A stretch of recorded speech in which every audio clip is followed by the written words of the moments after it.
Hello there folks, welcome to my YouTube channel, a place where I discuss different topics and well, I provide people with value on different ideas. I share some of the wisdom that I've acquired and well, I answer different questions that people might find challenging, difficult, or most likely they're not introspective enough to find this, or they simply aren't truly into finding an answer, or they just need a different interpretation.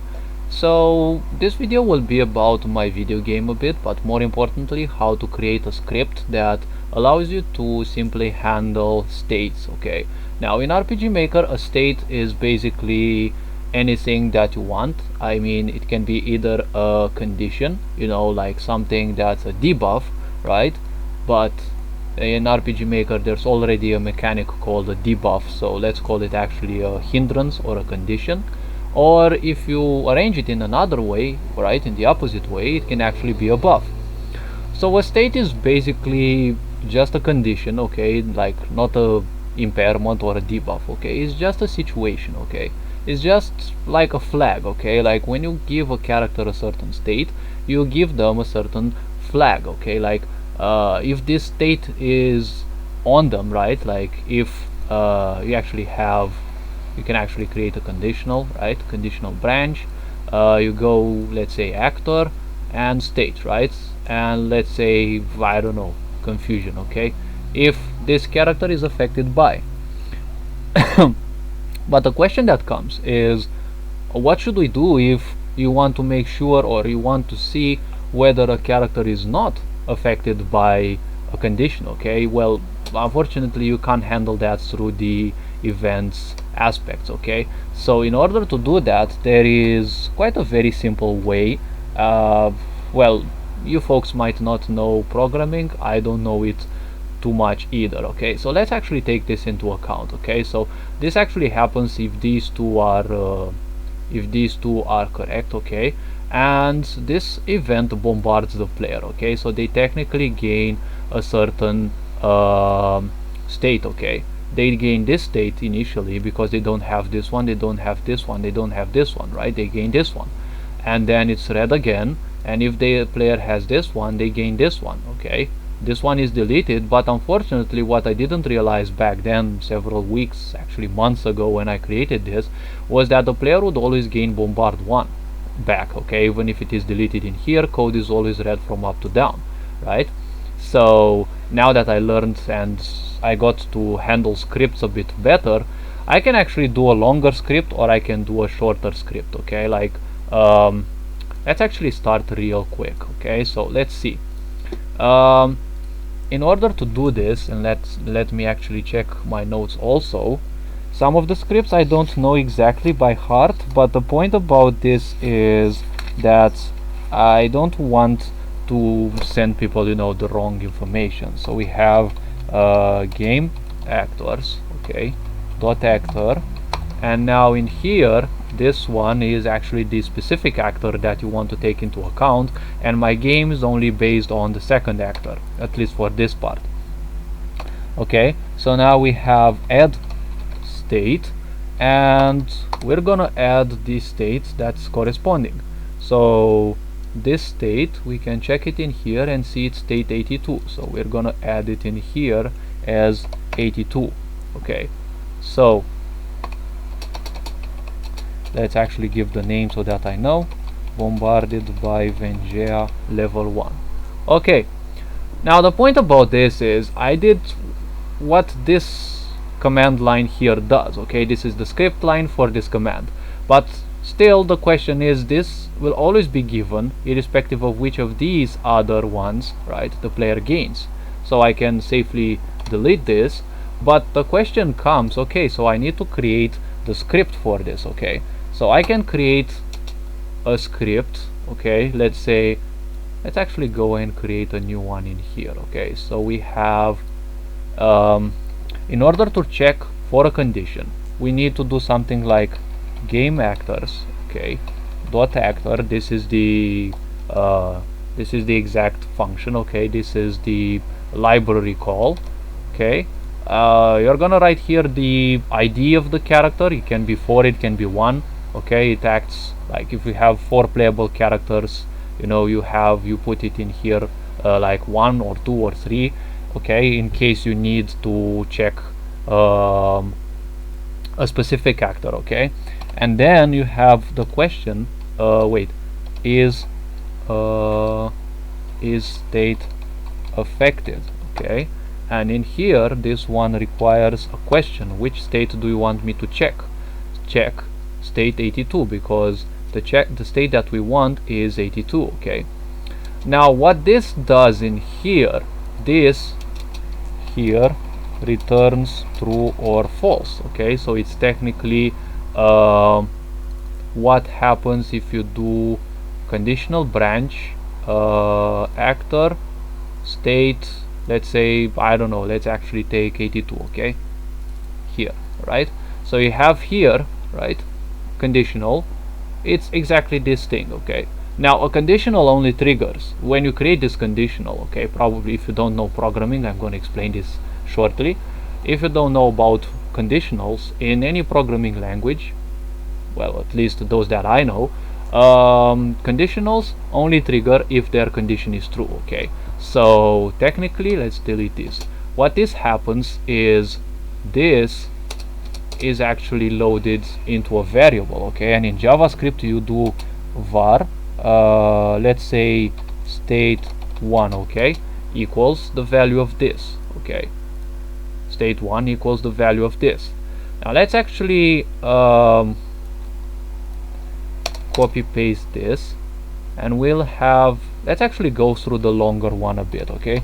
We have state2 is state affected by 83 because it's 83 and 84, okay. There are 3 consecutive states, okay, and we have 3, okay. Now what we need to do is this, okay. This first state, okay, this state over here is only gained, let's actually cut this one, delete this, and let's actually put this one in here, okay. Okay, so now that we have these here, okay, the first state is given, but the condition is that the player is not affected by any other state, okay. So we actually need to create a conditional. Now the way a conditional is created, okay, well, I'm not gonna explain like the entirety of that. You can simply you know, do what I do, okay. So the conditional, this starts here and here, okay, and these ones here mean and, okay. So we have 3 conditions here to check, okay, and the conditions are this, okay.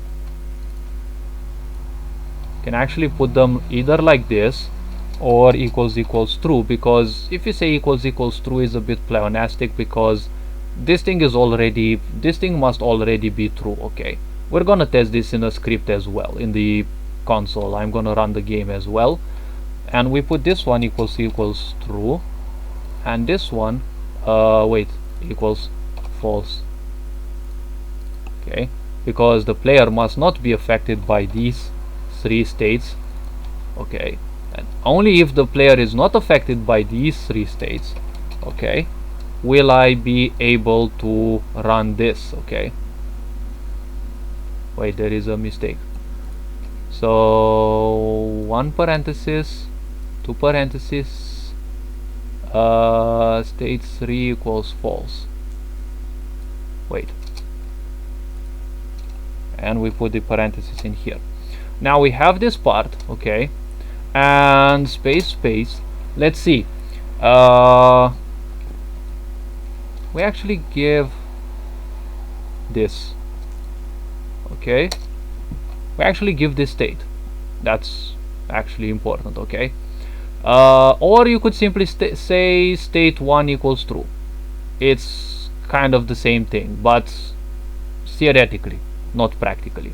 You want the player to actually have this state instead, okay. You can also use this one instead, but it won't equal to the player necessarily being given the state, or who knows, maybe. But let's not prolong this video too much, okay. Now the player is not affected by these 3, okay. If the player is not affected by each of these 3, so if the player is affected by any of these they won't be gaining this one. Okay, if the player is not affected by any of these, then they gain the first level. Okay, now we need a conditional. Okay, what if the player is already affected by this one? Okay, so if player is affected by this one, it means that is state affected 82 will return true. If it is true in here, it is not false, therefore this condition does not trigger because the condition is false. This has to be false to trigger, which means that in return this result here is true. Yes, I know, it's a bit mind-boggling. Okay, now we have if state 2. Okay, you can actually write equals true. You don't necessarily need to, because it has to be true anyway so that it triggers. Alright, so let's see. Oh wait, no. Actually have if state 1, okay, is true, because we need the first one. Okay, if state 1 is true, then we give player this one. Okay, wait, let me actually type it in here, and we give player 83, which is bombarded by Vengea 2. Okay, bombarded by Vengea 2, and the special mechanic that I also need to take into account is remove state 82. Okay, because the player must not have this anymore, and we close the conditional that we opened in here. Okay, in programming you always have to mind your parentheses, else you will be met with some awkward mistakes. Okay, now the player has state 83. Okay, so this one instead will return true, and this one will return false now because it has been removed. So if state 2 is true in here, we have actually let me take, well, you know what, let's actually copy the whole round, and we have like this. So we remove state, we actually add state 84, okay, which is bombarded by Vengea level 3. Okay, and we remove 83, which is the state previously acquired, right? And now we also have this situation, and this situation only if this one is true. Okay, we remove state, we give state 1. Okay, the player is killed. If they are bombarded again and they already have state 84, right, the player is killed, state 1, which is knockout, and we remove 84. Okay, so we have knockout here. Okay, so theoretically this is how it should actually be. Let's see, brave female E0923.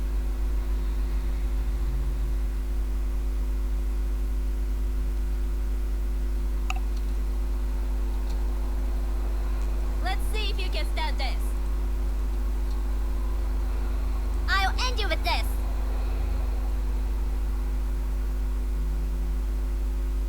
How come these are different? Like, really now? They seem to have the same exact name, like, really? Let's see if you can stand this.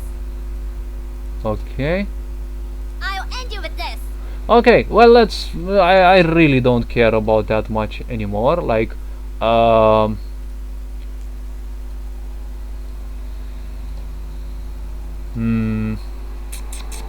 how can I actually change this? Okay, let's actually take this and take this.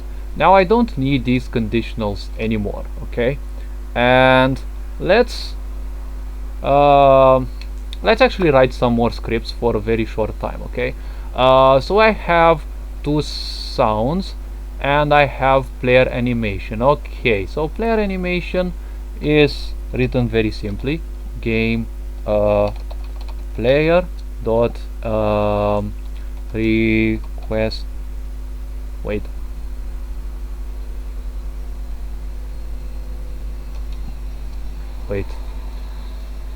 request silence, request animation 61. Okay, request animation 61. Okay, let's actually write it in here so that we know what animation we actually invoked. Okay, now we have two sounds and I want to play one of those. Okay, so we can actually make a script in here real quick, and we have game variables dot set value. This variable is a variable that I choose and I use only for randomizing. Okay, so this variable will be math.floor, okay, of math.random, right, times 2 plus 1. Okay, let me actually check. So we have math.floor, and I also need set value parentheses off. Okay, now what this does is chooses a random number from 1 to 2. Okay, math.floor removes the decimals. Okay, let's actually say it like that. So I want a number from 1 to 2. Okay, that's the script. If you want a number from 1 to 10, you actually put 10 in here. Okay, but we want a number from 1 to 2. Okay, now that this is done, okay, I'm actually gonna create conditional branch in here, because these two seem to me, oh wait, it's 3-2 and 9-2-3. Okay, like I usually watch like to stay like 2 meters away from the television, so at times I might not see too well because I use a TV instead of a monitor. So then we need the conditional. Okay, game if we have if game variables dot value, okay, 283, okay, equals 1. So if the variable that was chosen is 1, then we need to play a sound. Okay, now okay, so we need okay, so let's see, var sound 1, wait, I'd rather not have numbers in variable names. Sound 1 equals an object, so it's gonna be file name okay, 09 brave female, okay, English 0932 0932. Okay, good. Wait, we need to close this part. Now we need to set the other parameters. So this is the title. Okay, now we have volume, right, which is 35. It's actually what you can see in here. It's pitch 110, and pan is usually 0 because pan handles how much a sound is heard left, right.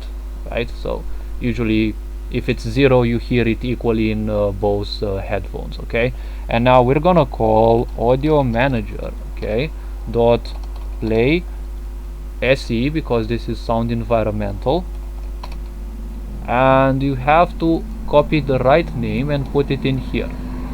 Now what this does is it actually plays this sound. Okay, now what I want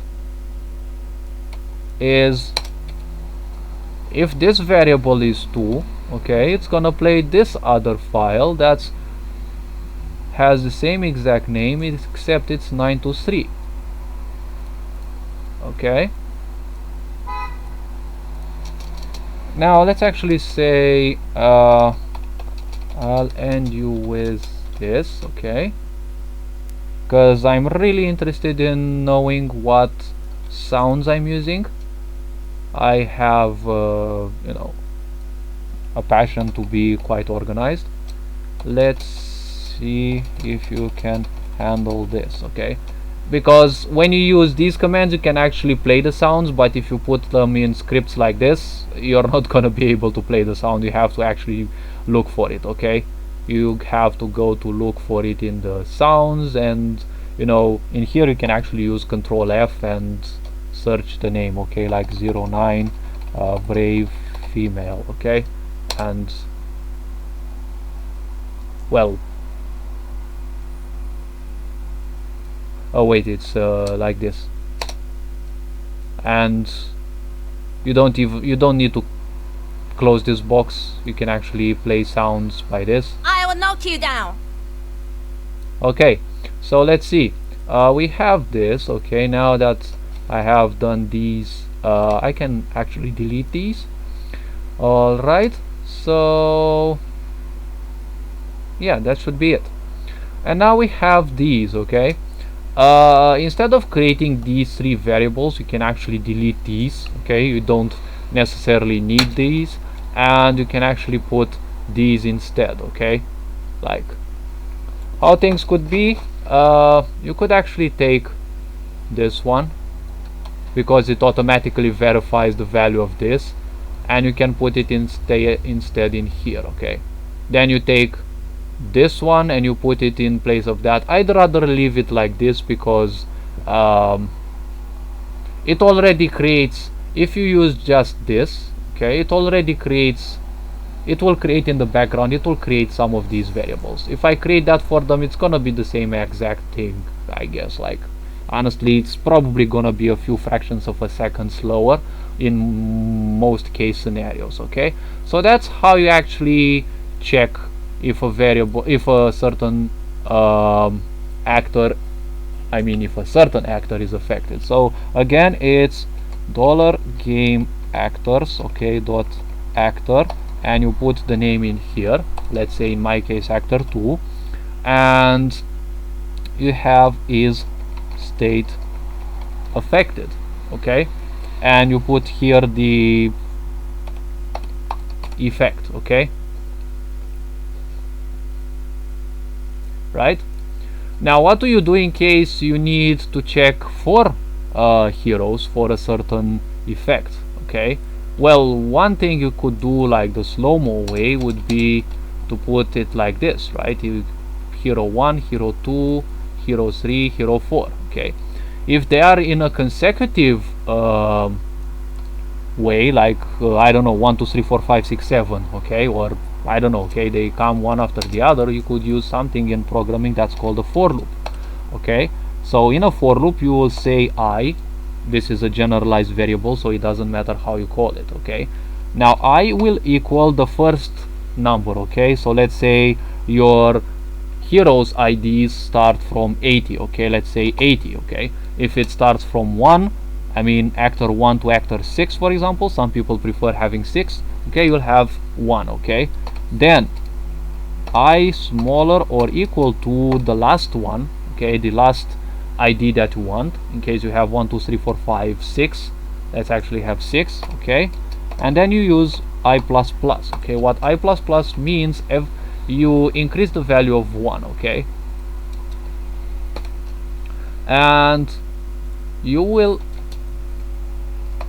do this, okay, and instead of this you put it I, okay? So it will take I equals 1, okay, and it will say game actors dot actor 1 is affected by this state, true or false, okay? Now what you could also do, but this is only for testing purposes, you could use alert E, okay, and what this does, it spawns a little balloon, a little pop-up window just like this, and it will tell you true or false, okay? This shouldn't be used for players, because the player isn't interested in the results of your iterations, okay? So just leave it like this, okay? And what this does is it actually checks if all of these are affected, okay, by this state. If all of these are affected, okay, technically it just goes through actors 1 to 6 and it checks if they are affected, okay? Then you can add some further code in here, Okay, or let's say you could add if, for example, and if all of this actually returns true, okay, so you iterate through these and then you verify if any one of these is true. I don't know, let's say let's see, what was that game message? I actually need to go a bit before, or actually no, I actually don't.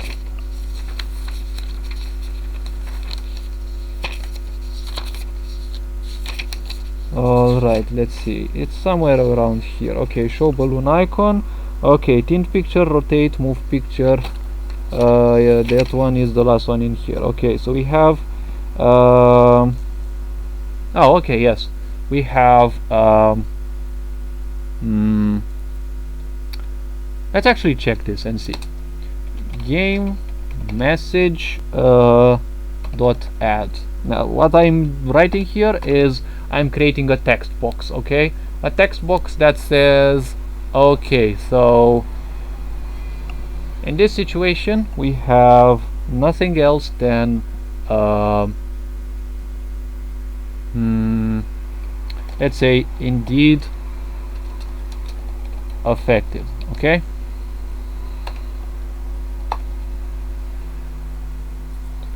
good. Okay, now if it is like that, let's actually go real quick in here and see what we can change. Like for example, we have /n, the name,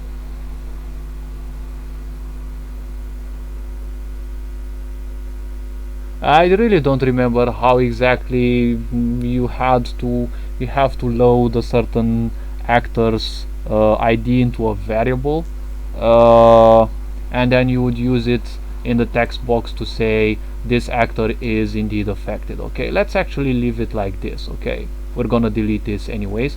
Let's actually hit apply and knockout.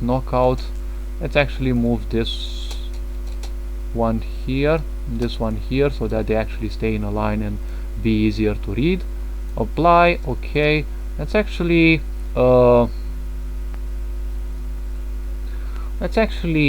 load. And well, with this being said,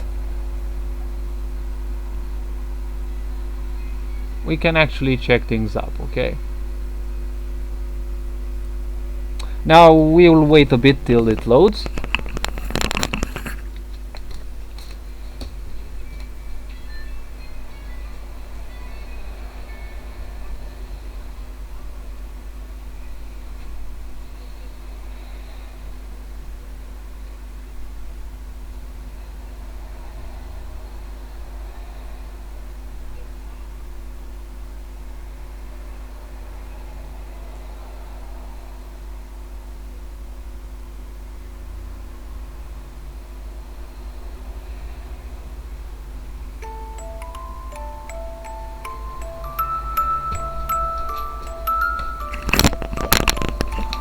Okay, I'm back. Let's actually reduce the volume. Hopefully you like my intro. Okay, we're not gonna test the game. We're just gonna test these in here to see if it's actually working, and it actually should. Okay, so stance number 8. Let's actually copy this one, put it in here. Undefined. So now we can see if the player is affected by this one. Okay, if we trigger this one, we'll see that the state has actually changed. Okay, now if we would use this one, we will see the state has also changed again, because these ones actually have a similar picture. And if I use this one, I said knockout equals game over, right? So it actually works, right? Alright, let's actually hit F5 to restart this one and do this one. To do this part real quick, okay?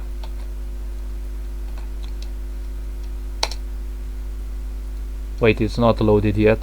We can't request this one yet, so let's actually wait. This one actually creates a game box. Okay, wait, there's actually a mistake in here. I need to add another parenthesis.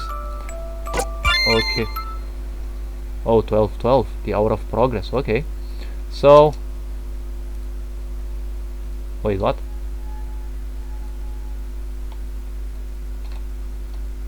Theoretically it should work. Practically I really don't. Wait, actually it won't work because none of the actors are actually affected by. So let's actually solve this real quick.